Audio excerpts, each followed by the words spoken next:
This is Melissa, your insurance exam queen, and we are here on this channel to help you pass your insurance exam with ease and confidence.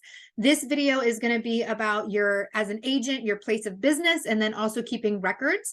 Before we dive into that, I would like to ask you to subscribe to this channel, like this video if it helps you understand the material, and you can also drop a comment below about what state you're in and what test you are taking.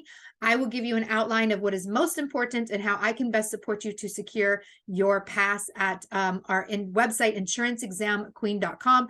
Has a lot of paid for and free resources available to help you secure that pass. So, place of business and record keeping is going to come from the state regulations chapter, insurance regulations chapter, common to all lines chapter, whatever they may call it. And some states talk about it, some don't.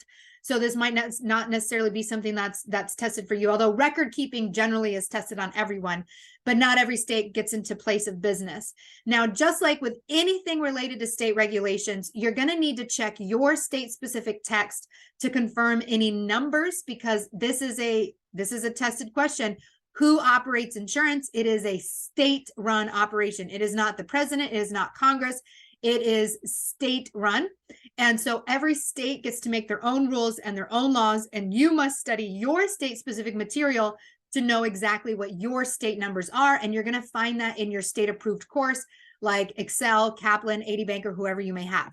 Now, place of business, usually when they're talking about a place of business, they're saying this is like your insurance office.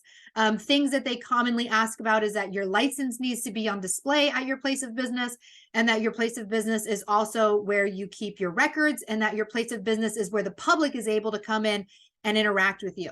Now, record keeping, again, is going to be very different across all states, but the number one number that I have seen is 3 years.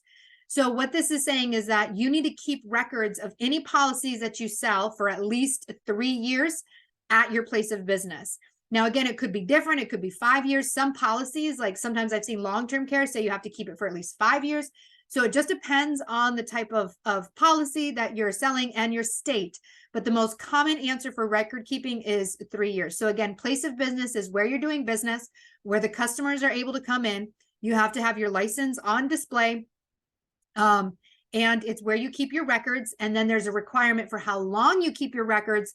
Generally, that's usually 3 years. But again, asterisk, check your state specific information.